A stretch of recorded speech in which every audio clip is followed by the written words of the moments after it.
I think for everybody, in order to be successful, there are 5 steps that you go through essentially. That everybody has their goals. What is their goal and the passion? So you have goals. And then what happens is you're going after your goals and you encounter your problems. Okay, so encountering problems. And then the big difference between people is how they approach those problems. People who get bummed out by the problems don't learn from them. Who learns from them? So those who recognize that problems are exciting, that they get into those problems or mistakes. Mistakes are learning experience. The pain that comes from that mistake. Every time you have pain, it's an indication that something's at odds. And so the people who have the pain are the people then who will go into that, realize that if they solve that pain, solve that problem, understand what that is representative of, not just the one problem, but that problem is a certain type of problem that will happen over and over and over again in your life. And if you can solve, how do I deal with that kind of problem?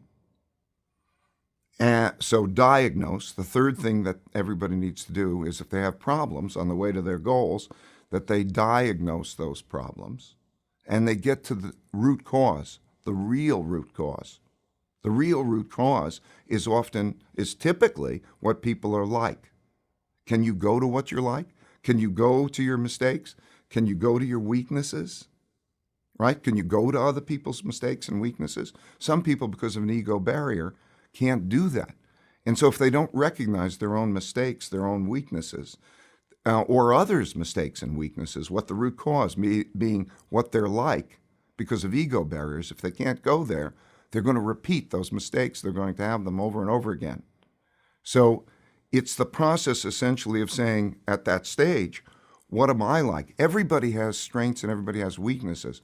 The weaknesses are the other side of the strengths. So let's say if you're a right-brained, creative person, you may not be reliable because just the way you think necessitates you to think a certain way. That means you can't think in another way. That means you're going to keep bumping into that thing that's standing in your way. But unless you can embrace, I'm not reliable, right, and deal with it, you won't get around it. It's still going to continue to be a barrier, right? So the diagnosis to the root cause is important. So then, if you diagnose it, then you have to design what are you going to do about it that works. So let's say you are very creative but not reliable. Okay, you have to find a means of, first of all, embracing that, and then saying, if I'm not reliable, what do I do? Do I work with a reliable person? Do I learn reliability? Do I have some compensating mechanism? Because I can't let that lack of reliability stand in the way of my goal. As long as I keep doing that, I'm going to keep running into problems. So you have to design what you do about the problems. And then when you're designing what you do about the problems, then you have to follow it through. So you have to follow through or do the thing you designed. And the doing the thing you designed requires self-discipline and so on. So people have to do those things in order to be successful, right? They have to know what their goals are. They will encounter their problems. They have to diagnose those problems down to the root cause, the real root cause. They have to design ways to get around them. And then they have to have the self-discipline to follow that. And it's a continuous iterative process. So that's what we keep doing, right? So you're going in that direction. I would say that all of the shapers are doing that. They're doing that well, right? So they don't mind the problems. They don't mind that. That's their adventures. Wonderful book is Einstein's Mistakes, right? And you hear his struggles, right? He wouldn't have been able to be cutting edge. He wouldn't have been able to be inventive if he didn't go through that. So when you're looking at the personality characteristics lend themselves to doing that 5-step process well. It's the mixture of the elements that matter, right? If you have a tremendous tenacity, but you're studying, you're learning, you're trying to memorize and remember everything that you're being taught and you're really trying hard. You could have great tenacity. You need the making sense of something. You need to embrace reality. You need these other dimensions, right? So I think the things that we started to talk about just before, the things that these people have a need for is first they need to most fundamentally make sense of things, which is a very different kind of learning process. It's a very internalized learning process. It's not a memory-based process. So none of these people, unlike the population as a whole, none of these people have a desire to follow instructions. For most people, you go to school, they tell you what class to go to, what classes to take. This goes all the way through university. They do this, do this, and then you go into the class and they say, learn this, and this is the information.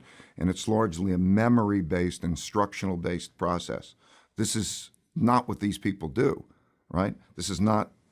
So the path, what they have is a strong desire to understand and make sense of reality. How does reality work? Okay, and then so they're all very independent, thinking, and rebellious. Okay, they don't mind, saying screw you.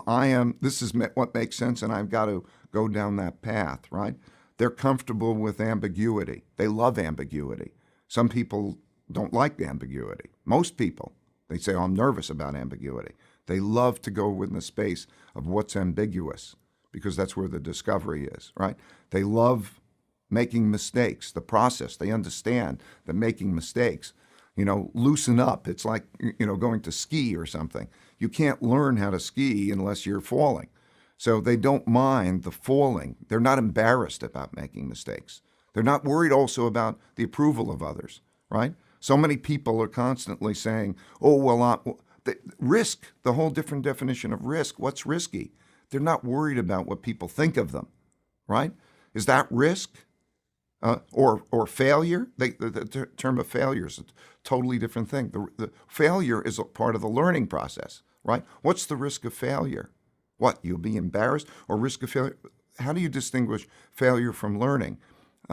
In your whole life, failure implies that it stopped, that the game stops, right? If it's part of you're failing and then you learn, then that learning is part of the moving forward, right? So that is what the process is like. Fail, learn, move forward, and constantly do that because you're cutting edge. You're going where people haven't been before in inventiveness. That's exciting to those people. So that's a different kind of approach to life, right? It's a different way of being. People are so attached to being right. And yet the tragedy is it could be so easily to find out how you're wrong. If you just said to yourself, I'm not sure that I'm right, and let me go find people who have alternative point of views, and let me have quality conversations, not to pay attention even to their conclusions, but to their thought process. So thoughtful discussion, worrying about being wrong, but not to the sense of being paralyzed or moving forward, but in the sense of trying to create discovery, to have an exchange, to go after the person who has the most different point of view, who is the most thoughtful, and then have a conversation to see their point of view, whether a person could be both open-minded and assertive at the same time. That creates a discovery process. It creates a fabulous learning. And that process itself reduces the probability of being wrong and produces a great deal of learning. People are so hung up on being right, starting their discussion and deriving some sort of satisfaction if at the end of the discussion they were where they began the discussion. So that doesn't make any sense because there's not going to be any learning. So ego plays an important role in that, right? That's the people who feel like I'm good, I've got it, won't learn. If you've got it, you won't learn, right?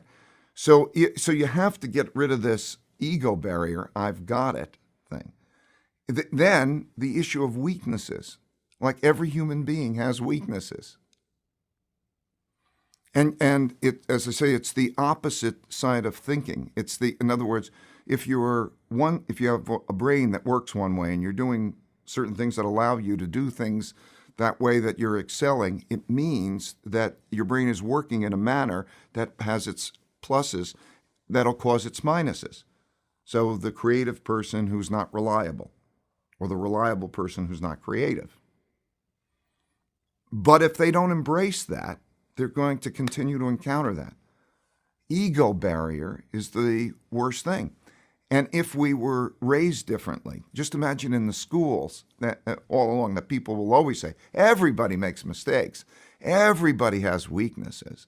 The key is really to understand what your mistakes and weaknesses are so that you can learn from them, right? I think punishment is a terrible concept. Punishment means that you made a mistake and you're being punished. I think instead of punishment, every time somebody makes a mistake, you should say the only thing that you need to do to get out of your punishment is first think, what kind of mistake was that? So if I'm in a situation that's like that again, how would I deal with it differently not to make that mistake? So that learning should come from the mistake, not punishment, because you're teaching people not to make mistakes. Where's where the learning comes from, not the appreciation that if you keep doing this over and over again, you're going to keep encountering the same outcomes. In my particular case, I started trading markets when I was a kid, when I was 12. And the markets, there are certain things about being in the markets in terms of decision making that are unique, that encourage this kind of thinking.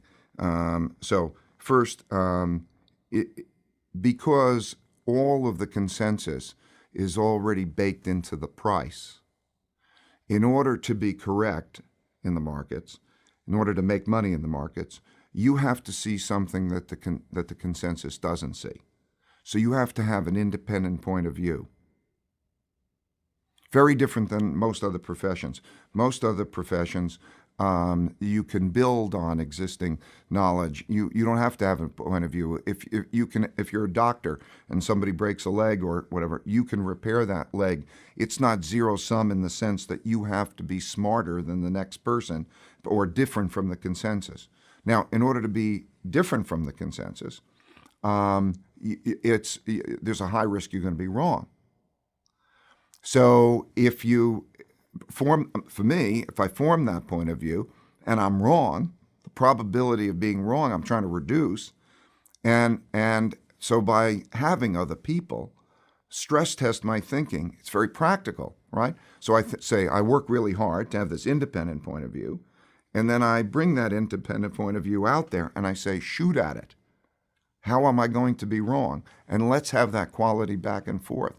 And so that was just a practical approach. Find people who have alternative points of view and have quality conversations back and forth. Not to let them think for me, not for me to follow their point of view, but for me to understand the different perspectives, right? Very, very practical, because it increases my probability of being right and it reduces my probability of being wrong.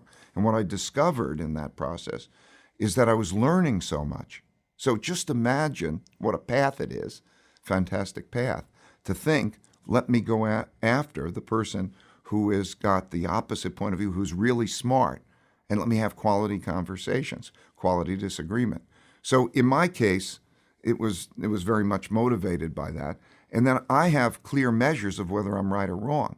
So there's a clear accountability. In other words, I could do whatever I want. It's my responsibility. If I made a purchase or a sale, I can measure on a day-to-day basis how good that process is. So I get clear feedback. Just the goal is, don't be too wrong, be more right than wrong. And so in that process, it's not I can take personal accountability. I mean, if I don't learn personal accountability, if I don't learn, then I'm going to pay a terrible price. So that process itself lent itself to this kind of very open-minded decision the making mistakes and the loving the mistakes. And then because I believe of that, we have a culture that's of radical transparency, right? So every meeting is taped and made available for everybody in the company to look at. And all we have are conversations of what makes sense. Like everybody has the right to make sense of things. Okay, now in that environment, I get to see how differently people think. I realize how radically different people think. And so that was a curiosity to me. Because it's masked. You have no idea what's going on behind other people's eyeballs. They're in their heads. They all look a lot alike, but their brains work so differently. So that led me to brain science. In other words, so I was very, very interested in understanding literally how the brain works and the physiology of the brain. And and we have different physiologies. So what we think is just our interpretations are things like love. Love is physiological. There's a chemical in your brain, I forgot the name, it begins with an O, that is where love comes from. So this physiology, our brains are structured differently. And then when you start to realize that the brain is very much like the body. In other words, there are parts of that, your body, you can exercise and change certain parts of that. You have a certain body, and maybe you can get more muscular to a certain degree, and maybe you can't. And then there are parts of your brain, parts of your body that you can't change. You can't change your bone structure, right? That's just the reality of the brains, and that is what people are like. So the recognition of that, the embracing of that reality is great, yet we don't talk about that. And that's a tragedy. Reality is reality. Okay, which is going to produce more discomfort? Denying reality? I call harsh truths. There are harsh truths. Things you wish were not the case, okay? But they're truths. Do you want to know about them or do you not want to know about them? It's practical to know about them, right? If you want to make success, it's practical to know about all those harsh realities, right? Know about the harsh, and then deal with the harsh realities. The person who doesn't want to go there is not going to know the harsh realities, and they're not going to make progress. The person who loves to know what reality is, whatever it is going to know how to deal with reality in the best possible way, right? So what's the fear? Well, you're learning. You can reject, right? In other words, forget their opinion. The opinion doesn't matter, right? You will bring all information together and then form your own opinion. But let me see that perspective. What is it brings in from knowledgeable people, from thoughtful people, those things, and then you can assess that. Does that make sense? And also test yours. In other words, you ask them the question, but gee, it doesn't seem that way. So have that dialogue. They should do it open-mindedly. If you can say, can we really have an open-minded dialogue so that you can consider what I'm saying and I can consider what you're saying. So what we're in a path to try to find out what's true. That's or even the presumptions, the cause-effect relationships, right? Because everything works like a machine. Every outcome has causes. So when you think of it as let's state what our machine is. How does the world work? How does reality work? And have a conversation. How does reality work? And if we can agree it works this way, then you can say, okay, now let's put in the circumstances, and that will mean that these things will happen. If that's the cause-effect relationship. If you can work through conversations, and you say, actually, reality works that way. So that's what the conversation can provide.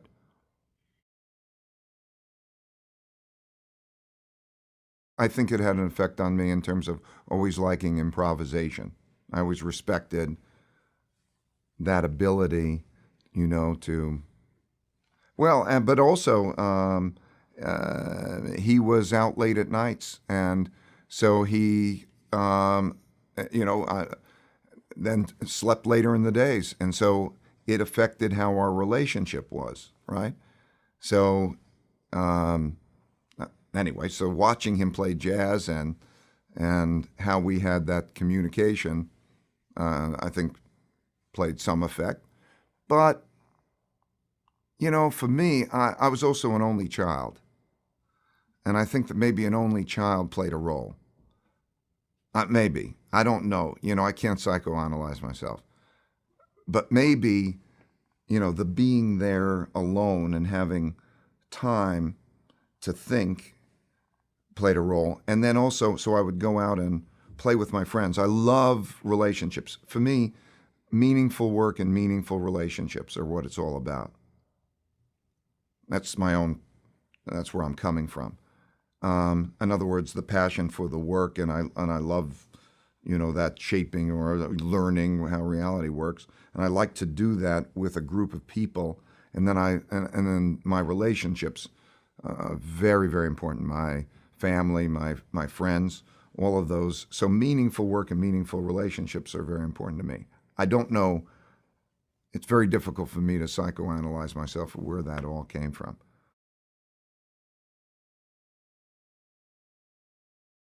I caddied for Richard Nixon. I caddied for the Duke of Windsor. In fact, that caddied for very interesting people at that golf course. And at the time also, there was Wall Street crowd, and this was in the 60s.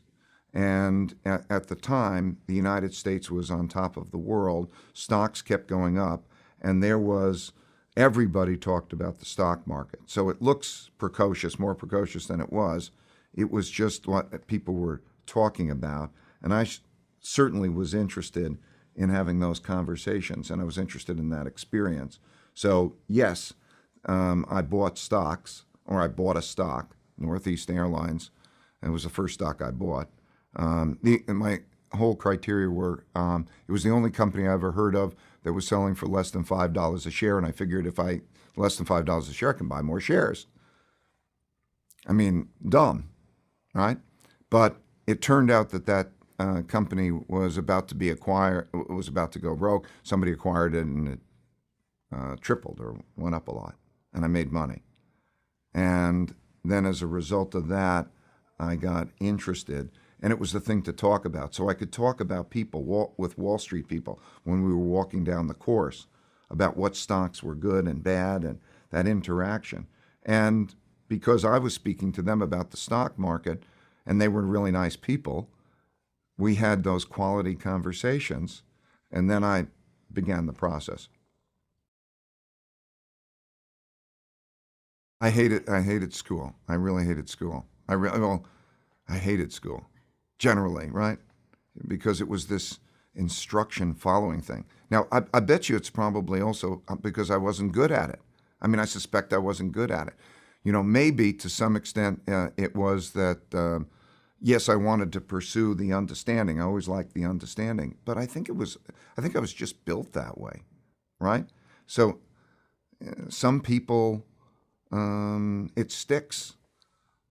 And some people, like I've got a great conceptual memory and a terrible rote memory. So if I have a story, I could tell you year by year kind of what happened within a story, within a context. But if I was to go into, like a memory-based learning, it's terrible. I have a terrible rote memory. My situation was I did terribly in high school. I hated high school. I just wouldn't study. I would remember that, my mother would send me to my room and say, "You have to study," and I wouldn't study. I would refuse. I'd do anything. I would be alone in the room. I'd find something to think about or do, and I wouldn't study. And I did terrible in high school, and I barely got into a college that C.W. Post College, which people, it was just it was a great college for me at the time. And it was only then that I could begin to pick my courses. So then I began to pick things that were interesting to me. And then It was exciting. I loved it, right? And you had the free time. Like college, other school, most of the time, you go at a certain time, the bell rings, you go to the next class, it's packed in. In college, there was freedom. I always loved freedom. I remember when I got my car or whatever it would be, anything that brought me freedom, I loved. And so college allowed me freedom, the freedom to choose the subjects largely that I was interested in, the freedom of time. And so I did very well in college. And then I went to Harvard Business School. In the summer between college and going to Harvard Business School, I clerked on the floor of the stock exchange, which was in 1971 when there was the monetary system breakdown, and which was an unbelievable experience. And it was, I was wrong many times in the markets up to that, but this was one of those really telling times. So I watched it, followed developments day by day up until the breakdown. And what I was seeing is that the world financial system, money as we knew it, dollars, were not being accepted. We had large debts around the world, and these dollars were not being accepted, and a big crisis. And it came to head on August 15th, 1971, when I was clerking on the floor of the exchange. And President Nixon, on Sunday night, gets in front of the television and announces the floating of the dollar. In other words, we're going off the gold standard. And at that time, money had no value except as a claim against gold, because money was like checks in your checkbook, right? It had no value, no intrinsic value. So now there was going to be the severing of the relationship. It's like now you can keep the checks, but you can't have the money that's in the bank. And so that, I figured, wow, what a shock. And I walked on to the floor of the New York Stock Exchange where I'm clerking, and I come there, and the stock market went up the most it ever went up in a long time, in many years. And that was the first time that happened. And I said, I wasn't prepared for the fact that this was a currency devaluation. People at the time, none of us, really understood the relationships because it never happened in our lifetimes before. So I started to do research. I always wanted to understand how it made sense, and I realized that there were currency devaluations that happened many times in history. So, for example, in 1933, in March of 1933, in the Great Depression, the same thing happened for the same reasons. There was too much debt, and they had to print money. And when you print money, you have this kind of effect. And these experiences then, all through my development, I found that there were many things that had never happened in my lifetime before, or the lifetime of the people that I was operating with, the marketplace. The people in the market mostly were very, very much responsive to their experiences, particularly their more recent experiences. So it was a pattern that I would see of surprise. We would be surprised because we were stuck in our presumption that our recent experiences were going to continue. What I learned is to be surprised. I learned by the surprises, and then when I was surprised, it's only because I didn't understand the cause-effect relationship. Everything happens because there are causes to make it happen. Everything, right? Okay, now what I looked at each one of those and said, that thing, did it ever happen before? And I went back in history and I saw these things happening before for the same cause-effect relationships. And then I realized that everything that happens is just another one of those, right? The same thing happens. It may be I don't know. If you're skiing and you make a turn, that's called skiing and make a turn, and there is one of those, and they repeat. Okay. So then how does reality work? What's the cause-effect relationship? So that if you're encountering one of those, a learning experience, I don't know, anything, a birth, a marriage, an economic downturn, if you encounter any of those, they have all happened before. A deleveraging. So that's why we anticipated the deleveraging. Before the 2008 downturn in the economy, it's a very good example of what we're talking about. There's a machine. Everything works like a machine, meaning there are cause-effect relationships. So in order to understand the machine and understand it through time, you have to see how those cause-effect relationships work, particularly big events. Deleveragings have happened throughout history. You can go back thousands of years, hundreds of years. They always have happened because there's a certain nature to a debt cycle and how that works. When debt rises faster than income, you get to spend more. So I'll explain it in brief. Let's imagine you're earning $100,000 a year and you have no debt. Then I can go out and borrow. Because I have no debt, I can go to the bank and I can borrow.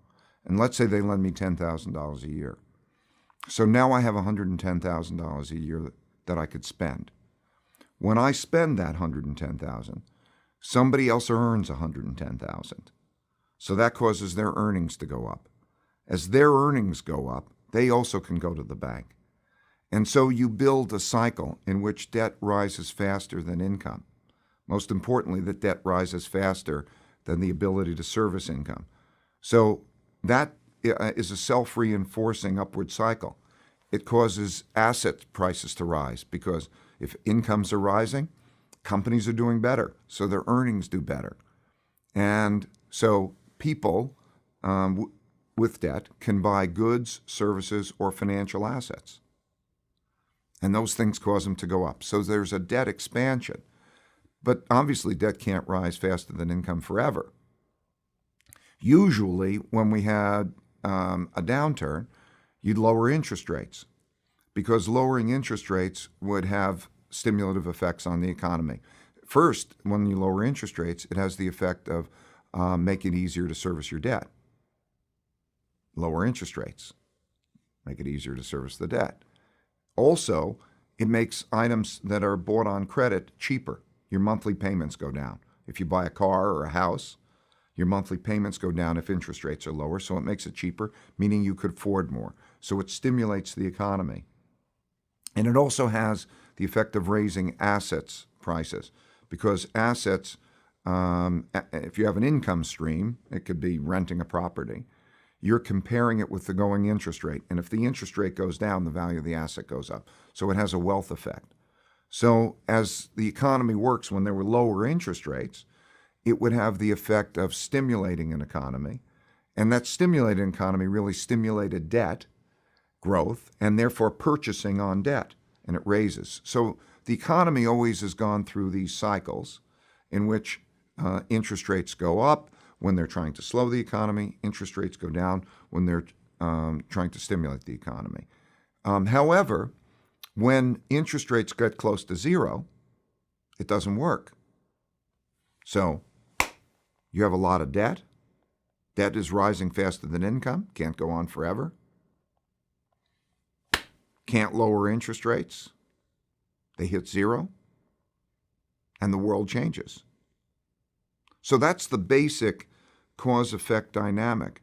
So in 2006, 2007, it was very clear we were in a bubble.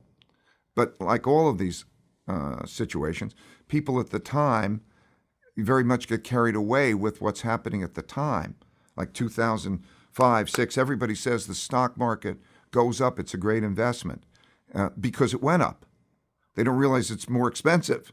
Going up may make it more expensive. But no, they look back and they say, it's a great investment, or houses, or I can go borrow money and buy houses and do this. But they don't think about the paying back and how that works. This is human nature. This has happened through hundreds and thousands of years. And so they get to the point where interest rates can't go down, there's not a rectifying of the problem, and you begin a deleveraging. And then the process begins to work in reverse. A deleveraging means no longer can you raise income faster, no longer can you raise your debt faster than your income. So if you can't, you have to slow your debt, you have to slow your spending. So as you slow your spending, you're slowing somebody else's income. And when I say it's the purchase of goods, services, and financial assets. And as you slow the purchases of goods, services, and financial assets, the economy goes down and the assets go down. And as the assets go down and the incomes go down, there's more of a need to cut your spending. And so it begins to build a self-reinforcing negative cycle. There's not enough money in the system. There's not enough money in the system because, again, just think of it. There's spending, and spending could be paid for either by money or credit. So if you go into a store and you're buying something, let's say I'm buying a suit, I can pay for it either by credit or I can pay by money. If I pay by credit, it's a promise to deliver money. If I pay by money, that transaction's complete. But since I can pay by credit, I can stimulate the demand, I can have a strong economy, but I owe money. And so the owing of the money means that when I can no longer produce credit and I have to go get money, I need more money in the system. And when you have a zero interest rate, then the central bank is stuck because this deleveraging will continue to feed on itself. It will continue, I don't spend, you don't earn, it goes down. Can't service my debts because I don't have enough money to service my debts.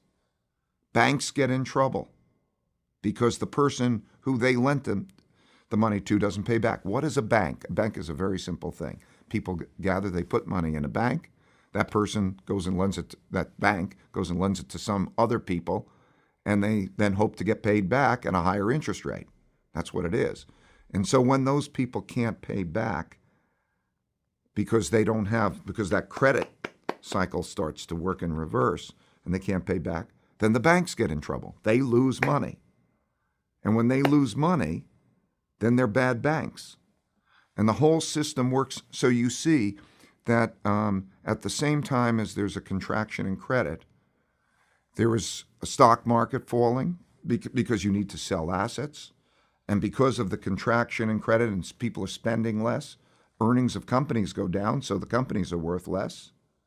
And because of then the debt problems, the banks don't do well, so we have a banking crisis. So you see that deleveraging happens and in the ways that we're used to happening.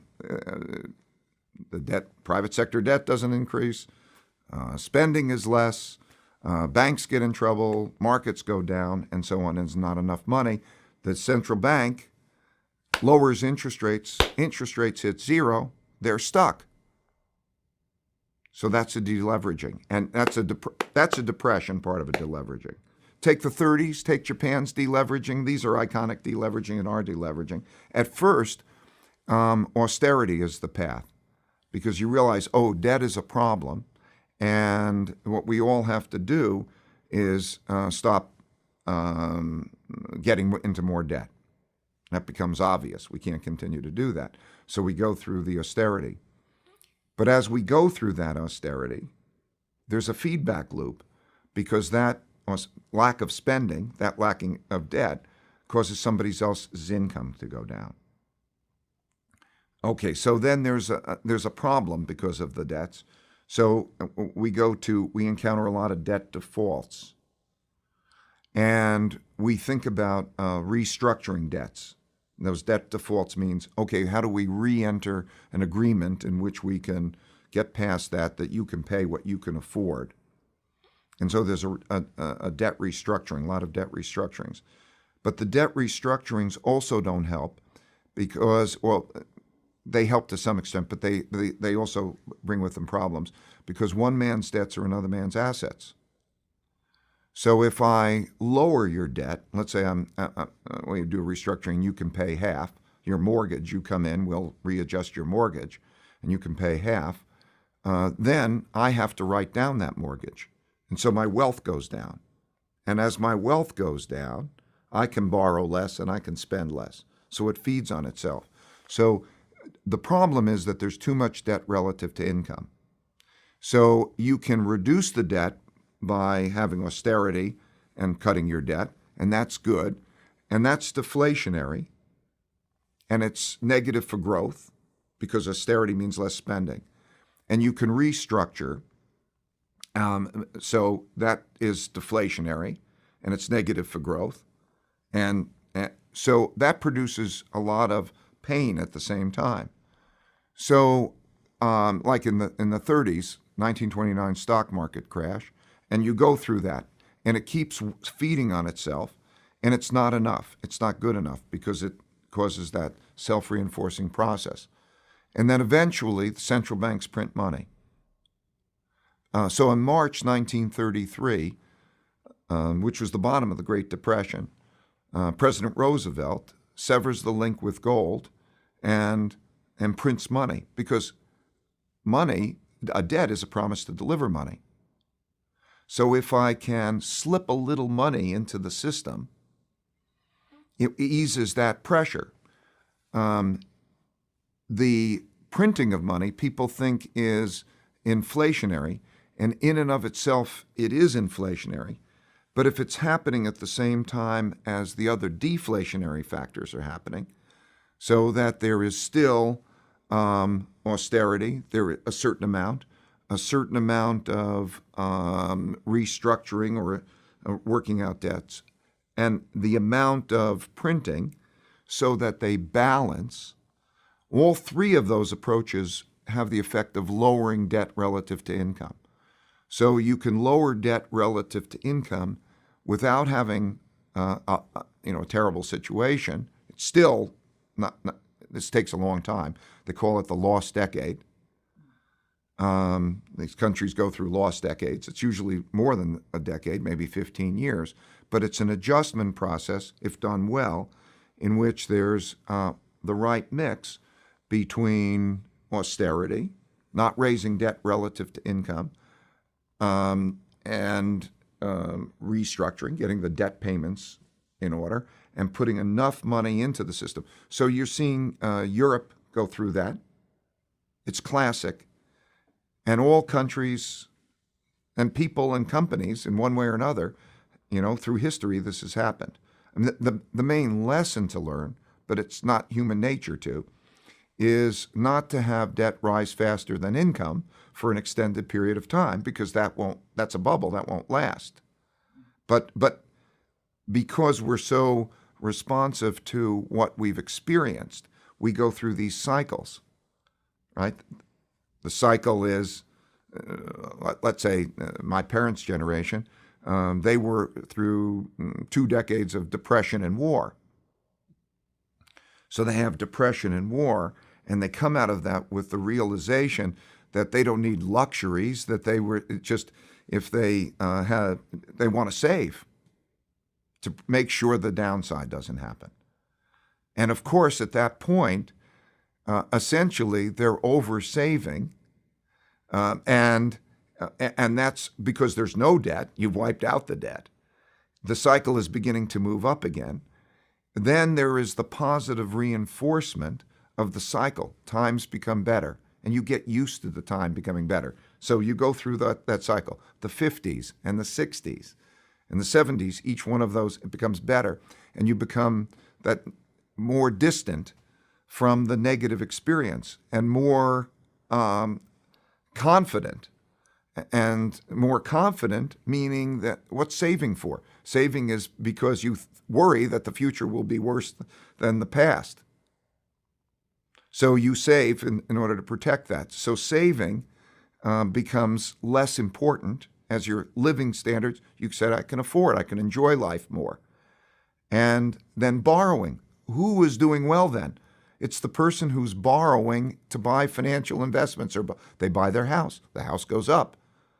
And you look at your neighbors and you say, that's the thing to do. And then we go through that cycle. And through that cycle, debt rises faster than income. And as debt rises faster than income and reaches its limits, then we go through the cycle again, right? And so, because these come along once in a lifetime, and so we didn't experience them. So it's another one of those, right? I don't know what a hedge fund is. I really don't know. When I say that, it's like it would be like using a term, a mutual fund. So it's a structure within which investors can do all different things. Like a mutual fund, you might say some people are value investors. Some people invest in bonds. Some people invest in stocks. People do all different things within a structure called a hedge fund. So it's a particular structure that allows people to do all different things. Basically, though, it allows you to invest without much in the way of restrictions, traditional ways. I can sell short as well as go long. If I think something will go down, I can sell short. I can go into any market. I can go into stocks or bonds or commodities or gold or anywhere that I want to go within my agreement with my client. So I give me the freedom to approach the world to look at whatever's good or whatever's bad. And so it's a vehicle that allows me the freedom to invest in the best way that I know how.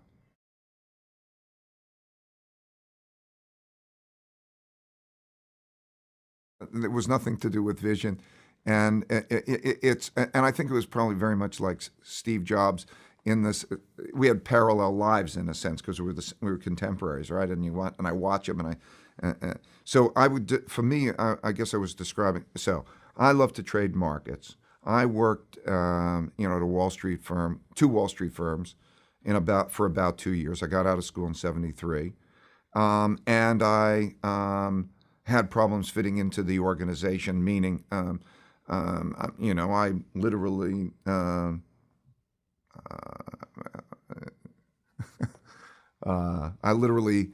got in a fist fight with my boss because on New Year's Eve we were drunk together, and it was that kind of. I was not a well-behaved employee, and working within an organization was not the right thing for me. And I always loved being independent. And at the time, clients of Shearson, it was then Shearson at the time, had great relationships. They loved it. They loved working with me, and so they were going to pay me, and so I could then start my business. I didn't view it as starting a business. I just viewed it as I get to do what I like to do, which is to play the markets, and they'll pay me to do that. And then I did that. And then, of course, what happens over time is you need things. So I need people to work with. And besides, I love playing the game with people. And so I brought in other people, but people would do things. And so, and I get computers and I get other things over a period of time, and it grows. And it became a company, but I never viewed it as a company. I really viewed it more like I'm doing this thing, and these are the things that I needed, those people in that group, and then I just kept doing it, and the things I needed became the company. I was in that apartment for a couple of years. Then I moved to Brownstone, which Brownstone is a townhouse, because I needed more space. I lived on the top 2 floors and worked on the bottom 2 floors. And I did that and had, my family, 2 children. And then we moved out to Wilton, Connecticut, because I got tired of the city. And I wanted to raise my kids in the outside. And so then we rented a house and so on. Now we have 1,500 employees. When I graduated from Harvard Business School, I was trading commodities. And this was in 1973. This was when There was the oil shock, and there was a need for commodities all around the world. And I had a bunch of pals who were in different parts of the world, and we decided to put together an association, we called it, that would bridge the waters. Which what it meant was that we'd find commodities that were located in one place, and sold soybean oil from the United States to Iran in that kind of association. And this was one of those things that we did kind of part-time, but it actually didn't end up being, I think we did probably 2 transactions. It was more of an idea than a reality. And I had the name. So in other words, I had formed the company, incorporated it, and I had the structure. And so then when I left Shearson, there it was. I love global macro because it's everywhere in the world, and it's trying to understand how all the parts of the world operate. I love it because it's very, very practical. I like the fact that people are not making subjective evaluations of how good I'm doing, that I can measure myself down to the 2 decimal points, right? What's my performance? It's objectively evaluated. I like the fact that I can go long or short, so that there's no such thing as good times or bad times. And most people have an industry or a profession, and they have cycles to them, In my case, I don't have any cycles. I have no excuses. Just it's all on me. I could make bad mistakes, and that's that reality. I like that. So it's those elements.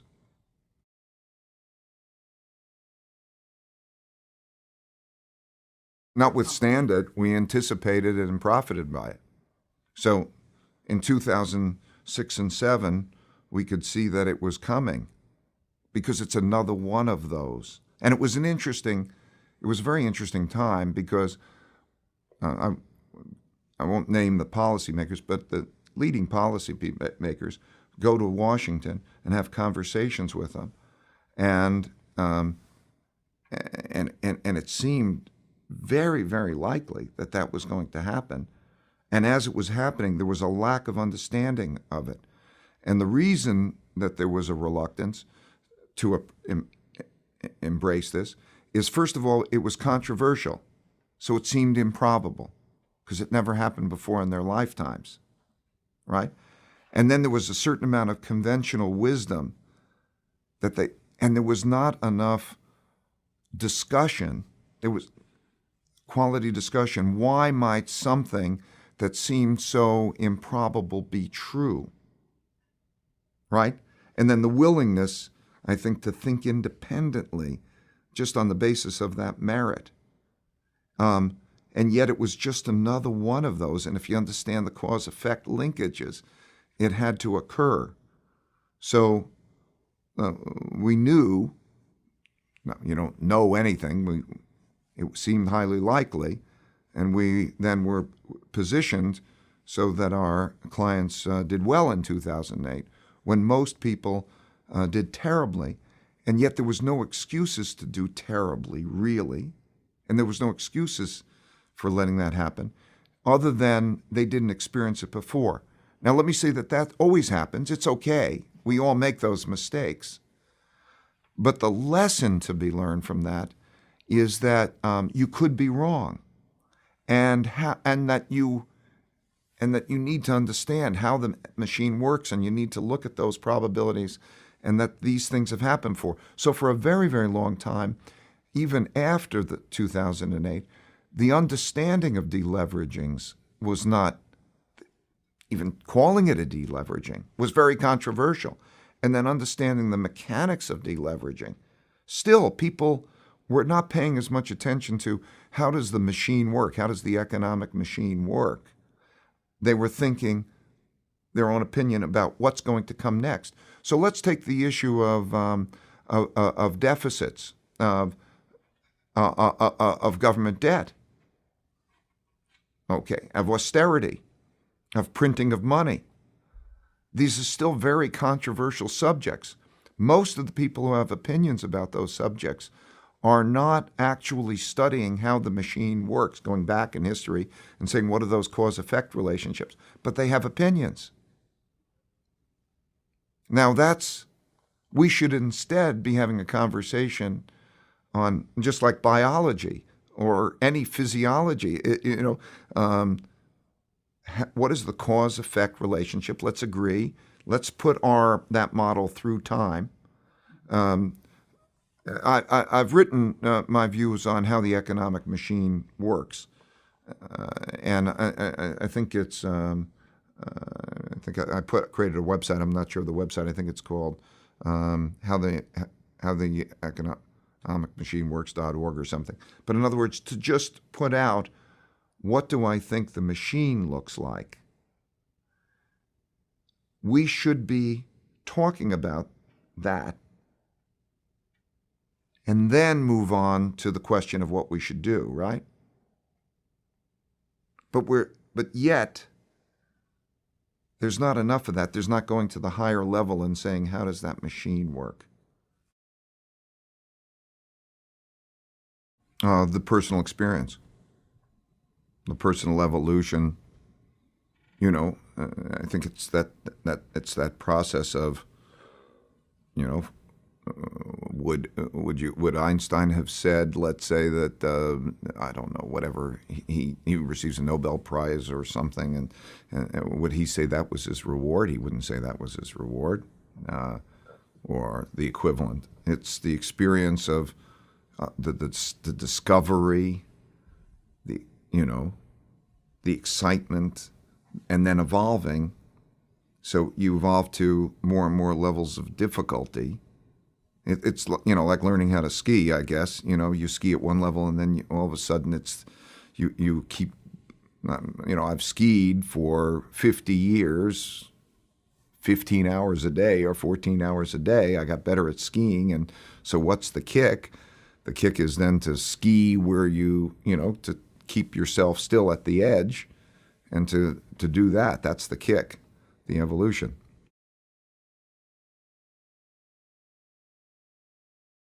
Everybody has a responsibility, the right and responsibility to make sense of things. In other words, it's got to make sense to you.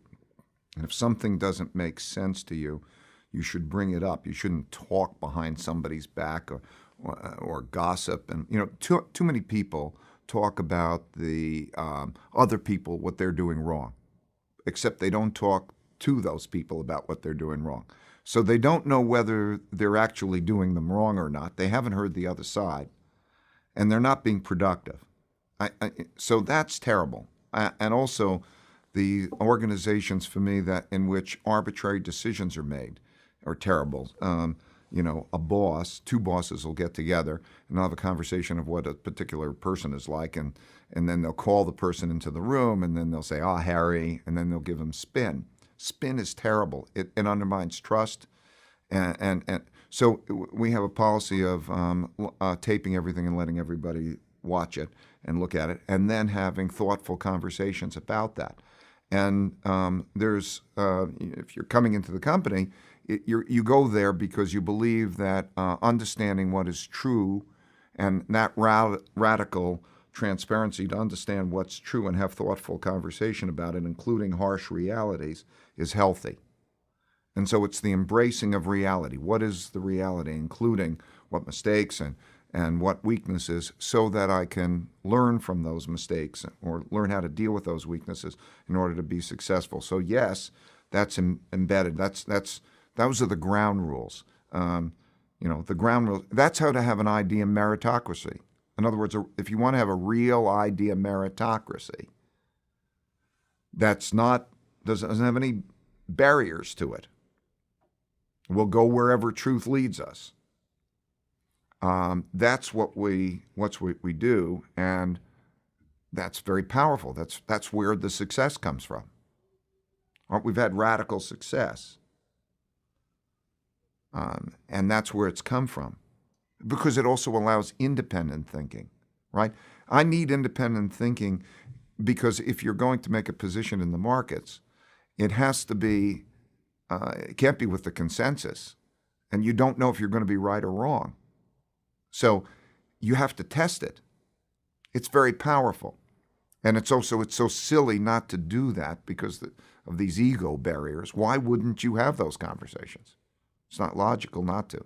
Unfortunately, we have most people, and they have not been raised with the notion that knowing what your weaknesses are is pleasurable. Also, the issue of pain is associated with bad, and pleasure is associated with good. And that's not true. That most, all growth, you can't get stronger physically or mentally unless you're having pain, because you're stretching yourself. You're going into a new level. So pain is good if you're exercising, right? Go exercise at the gym.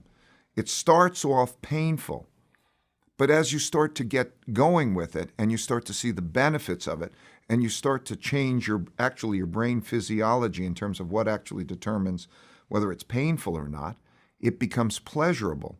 So behavior modification usually takes place over about 18 months of doing something. And so you start to get into an environment where it's pleasurable. And in our case, we call it getting to the other side. People come in and they look at this and they say, oh, I made a mistake, I feel pain about that. Or I'm identifying some weakness and I feel pain about that. And then after doing it enough and seeing the feedback, then they begin to realize that it's producing benefits to them, and they begin to like it, and they begin to worry about being in an environment that they won't have that. That if they go into a normal environment, they're going to have dishonesty. They're going to have people seeing the same things, thinking the same things about them, but not telling them. They won't have an opportunity to have a discussion. They won't know whether it's truthful or not that they're operating. So it'll all be under the covers. And so they're fearful that they won't actually know either what their mistakes are or that people will be making judgments without being able to have a quality conversation. So that's the choice. Which environment would you rather be in? You have to decide for yourself. Which environment would you rather be in? That you know that there's going to be conversations about what people think about you and an honest exploration of whether that's true or not? You can avoid all that.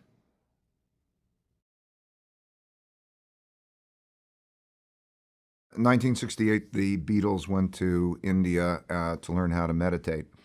And then I heard quite a bit about it, and it was in the media. It was interesting, and then I tried. I learned how to meditate, and it was definitely life-changing. I would say that probably more than anything, it had a bigger effect on my life than practically anything because of how it works. And the way it works is it's basically open-mindedness. So what happens is normally you can't control your brain. If you were to sit down and say, I'm not going to think, it will be filled with stuff and it'll jump all over and you can't control it. So what happens is this is an exercise that creates open-mindedness because there's a word that doesn't make sense, which is called a mantra. So it's a sound that you repeat. And so while your brain is wanting to jump all over the place, by repeating this sound mentally, it takes your attention away from those thoughts. And then when you continue to repeat it, it goes away. And so there's nothing. And so you go into nothingness.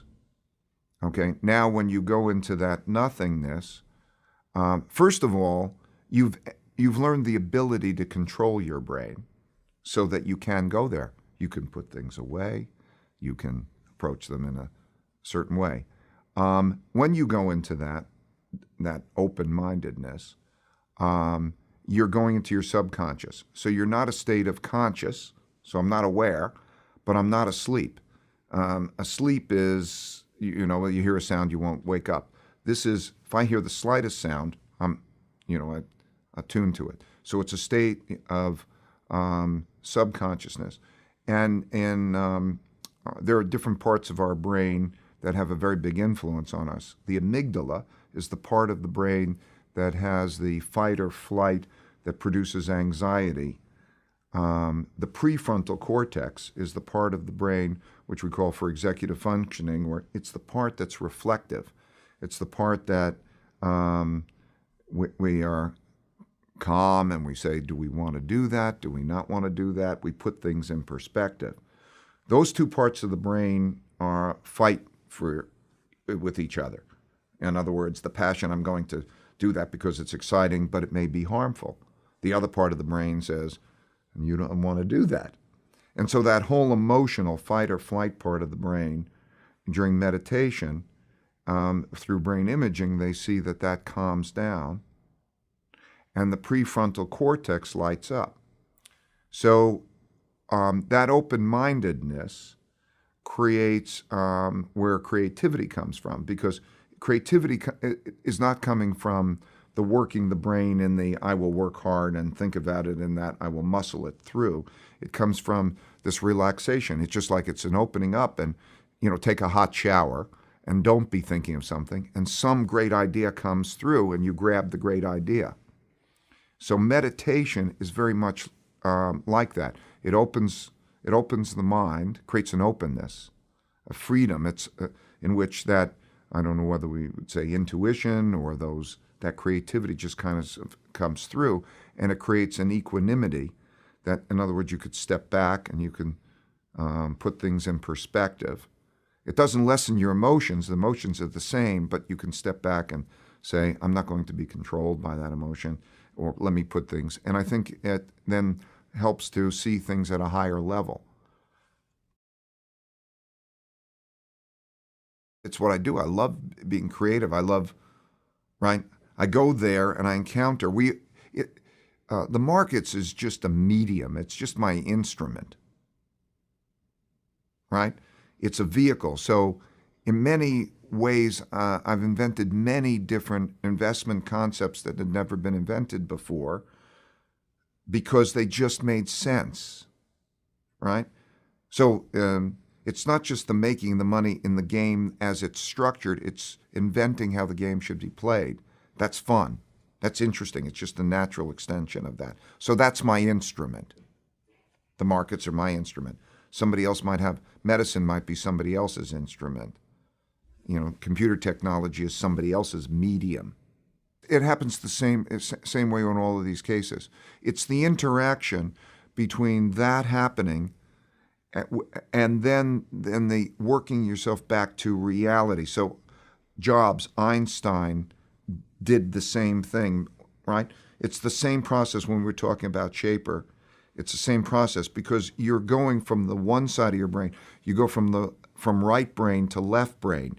You're navigating from concept to, imagination to actualization. Brings you from big picture to small down to detail with reality, embracing that reality. So you have that imagination, but then you go back to the data and does it make sense? And do they connect? So it's a back and forth exercise, right? That's how it works. They all have a passion, a determination.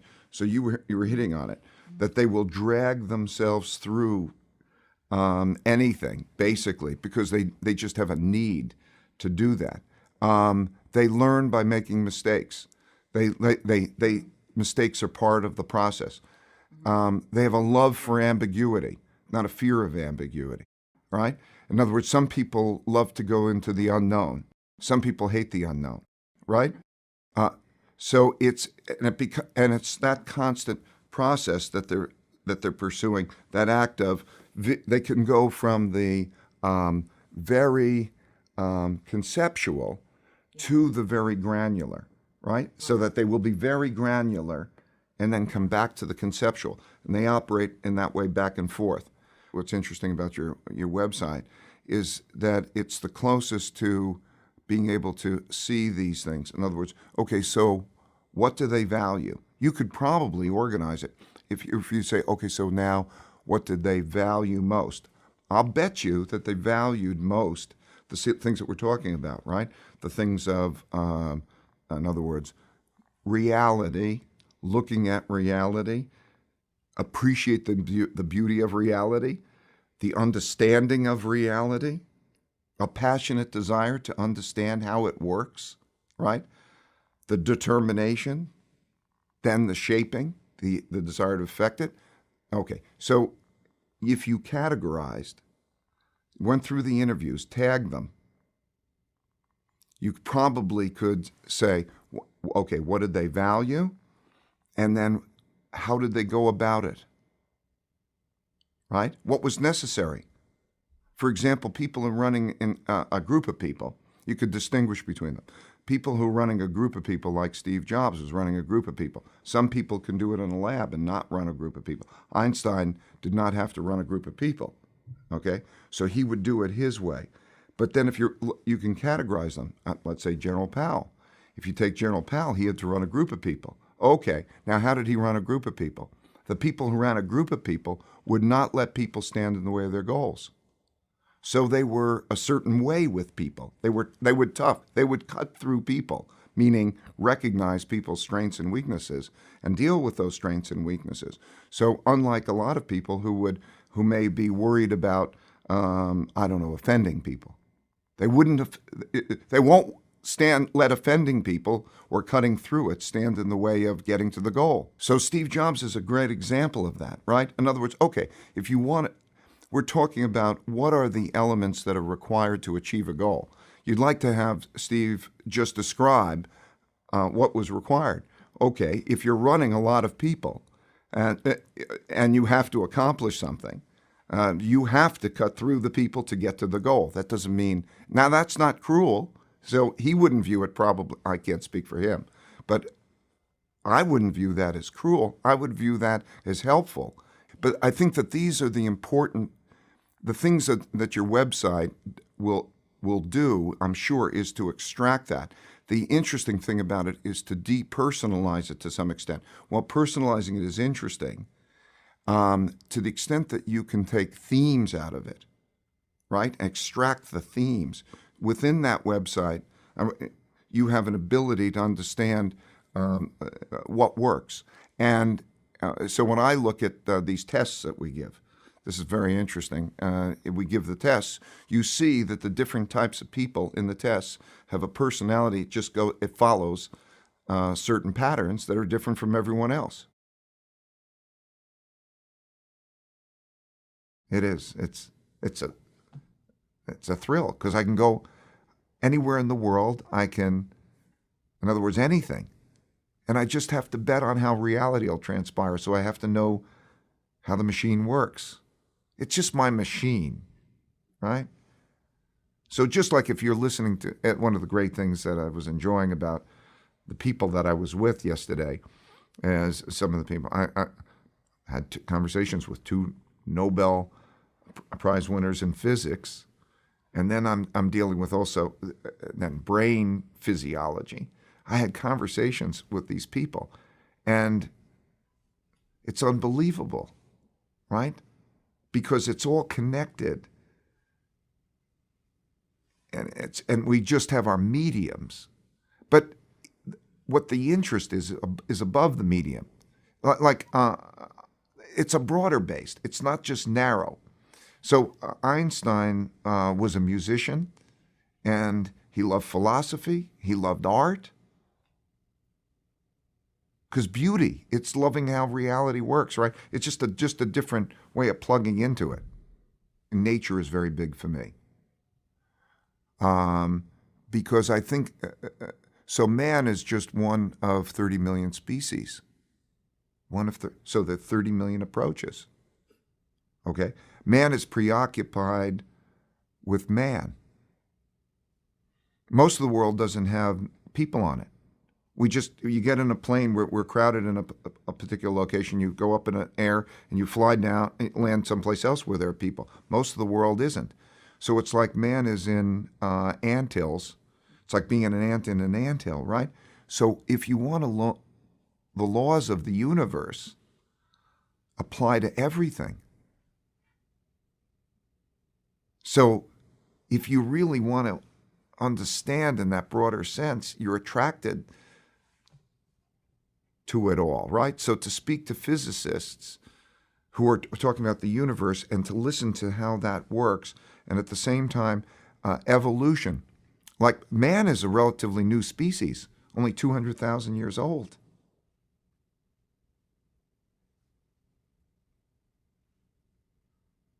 It's just, I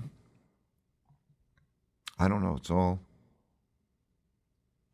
those laws of the universe are the same for all of us.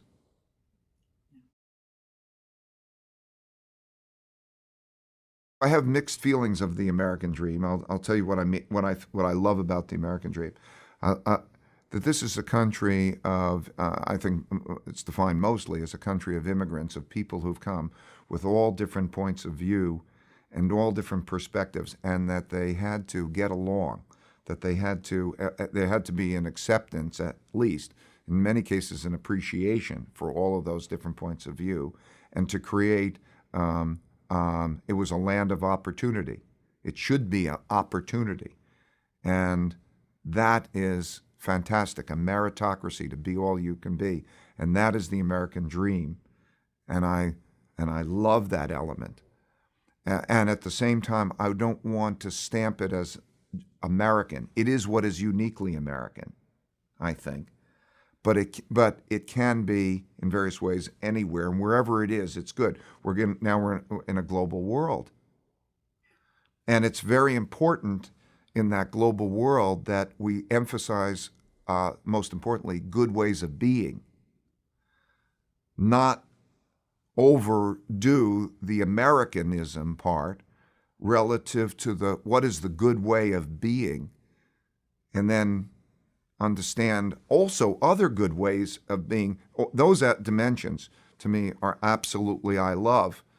And then we also can bring in elements of, let's not be so emphasizing the American part of it, that we also say it's got to have an American stamp on it to be good, that we can't then also say, what are all the different other ways of being in the world that we also can learn from? And what is in common with the Chinese dream and the American dream? Do you know what? So then they become some of the universal rules. So the Confucian notions of certain saving, it looks like a Horatio Alger. In many ways, the Confucian values are similar to the Protestant work ethic. Okay? So what are you trying to achieve? So what is, when we say the Chinese dream, if you go beneath the surface, just like I've said, there are elements of the American dream. It's the meritocracy, it's all of that. When you deal in China, in many cases, there's what they want is in many cases what we want. They want their families to be well educated. They want to progress. They want similar things. And then there may be differences too. And how do they go about that? Basically, for the most part, most people want similar things, not identical. I mean, you could break the world, I think, into, I would say, different sort of categories to make a big difference. Rather than put names, China, we are more similar to China in many ways than China and us, in that there's a desire to, in the Americas, in the United States or in China, there's a desire to accomplish. Well, or to change the world, or to evolve and to raise your living standards and all that. In a large part of the world, there's a desire also to operate in harmony with life, to savor life. So if you were to go to a Palestinian, let's say, and an Israeli, they might have differences in what they think is important. There might be very fundamental differences. One might think accomplishing something is very important. Another one might say, no, it's the relationships of sitting down and having a cup of coffee or a cup of tea and the quality of that experience. So different people are going after different things. Some people are going after spiritualism, may be totally different. Spiritualism, I think in the West we generally don't even understand very well what spiritualism is because we associate it with the Judeo-Christian notion of religion. But spiritualism is something very different than that. But you'll have groups of people who will go after spiritualism, and then other groups of people who will go after accomplishment. And so it's the difference between the cities, New York, Boston, Washington, LA, San Francisco.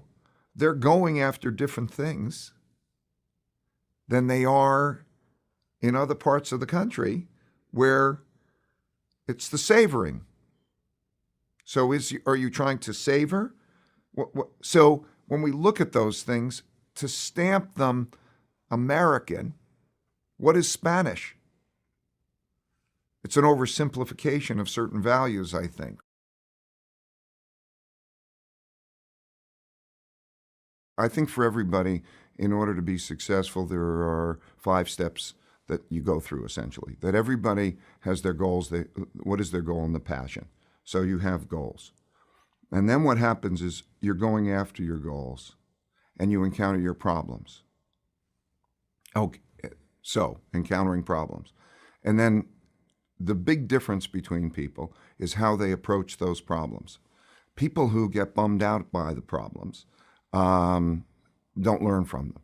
Who learns from them? So those who recognize that problems are exciting, that they get into those problems or mistakes. Mistakes are learning experience. The pain that comes from that mistake. Every time you have pain, it's an indication that something's at odds.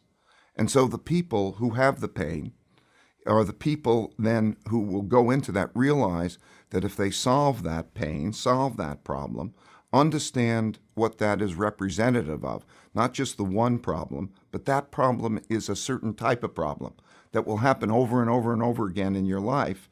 And if you can solve, how do I deal with that kind of problem? So diagnose. The third thing that everybody needs to do is if they have problems on the way to their goals, that they diagnose those problems and they get to the root cause, the real root cause. The real root cause is typically what people are like. Can you go to what you're like? Can you go to your mistakes? Can you go to your weaknesses? Right? Can you go to other people's mistakes and weaknesses? Some people, because of an ego barrier, can't do that. And so if they don't recognize their own mistakes, their own weaknesses, or others' mistakes and weaknesses, what the root cause being what they're like because of ego barriers, if they can't go there, they're going to repeat those mistakes. They're going to have them over and over again.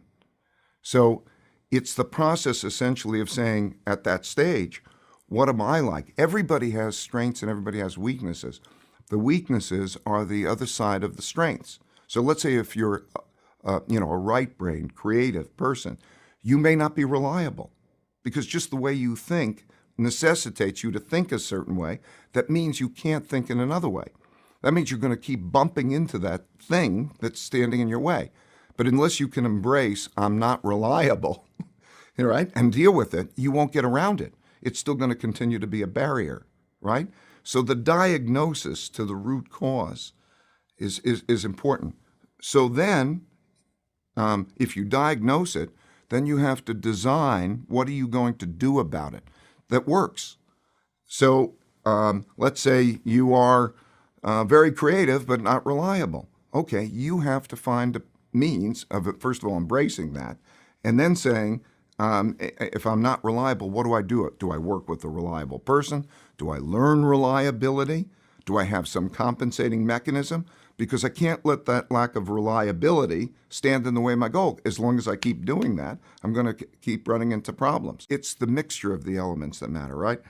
If you have a tremendous tenacity, but you're studying, you're learning, you're trying to memorize and remember everything that you're being taught, and you're really trying hard. You could have great tenacity.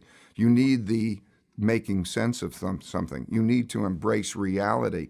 You need these other dimensions, right? So I think the things that we started to talk about just before, the things that these people have a need for is first they need to most fundamentally make sense of things, which is a very different kind of learning process. It's a very internalized learning process. It's not a memory-based process.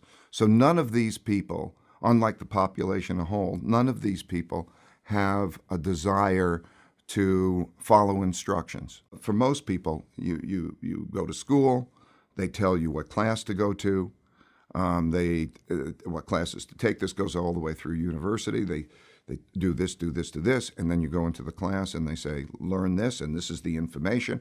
And it's largely a memory-based, instructional-based process. This is not what these people do, right? This is not. So the path, what they have is a strong desire to understand and make sense of reality. How does reality work?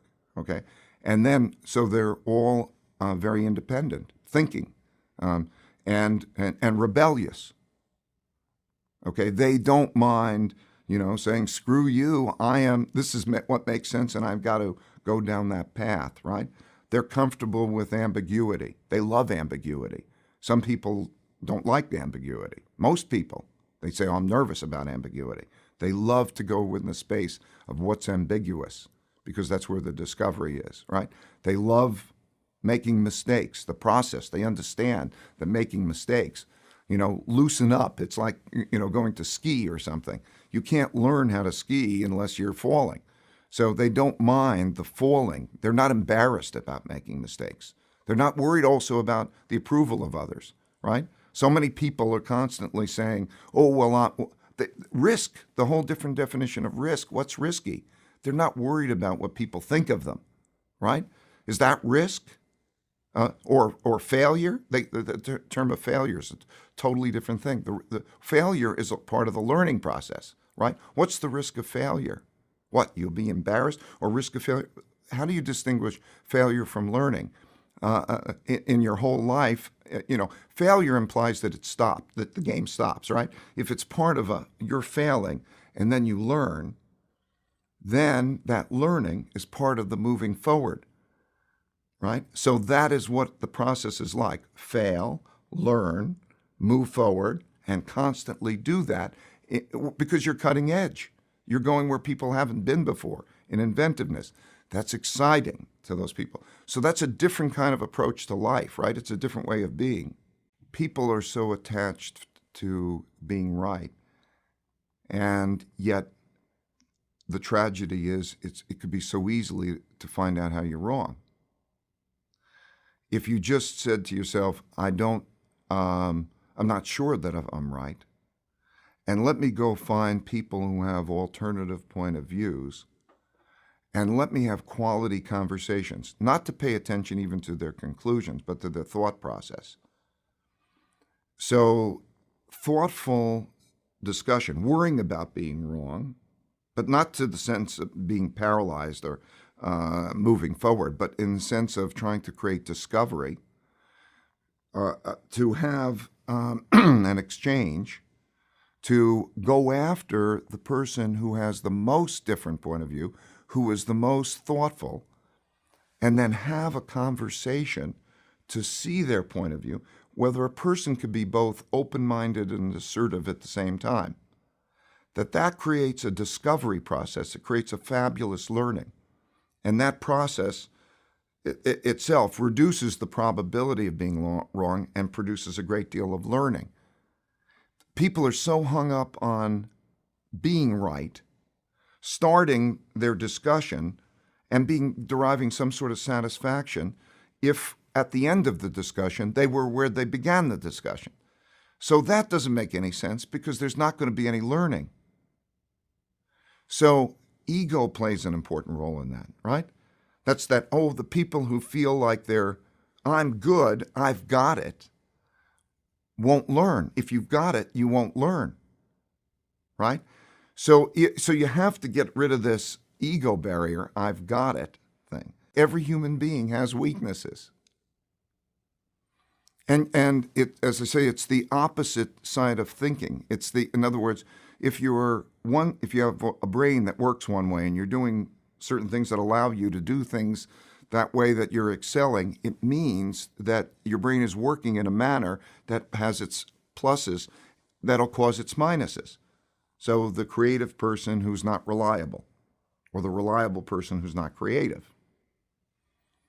But if they don't embrace that, they're going to continue to encounter that. Ego barrier is the worst thing. And if we were raised differently, just imagine in the schools that all along that people will always say, everybody makes mistakes. Everybody has weaknesses. The key is really to understand what your mistakes and weaknesses are so that you can learn from them, right? I think punishment is a terrible concept. Punishment means that you made a mistake and you're being punished. I think instead of punishment, every time somebody makes a mistake, you should say the only thing that you need to do to get out of your punishment is first think, what kind of mistake was that? So if I'm in a situation that's like that again, how would I deal with it differently, not to make that mistake? So that learning should come from the mistake, not punishment, because you're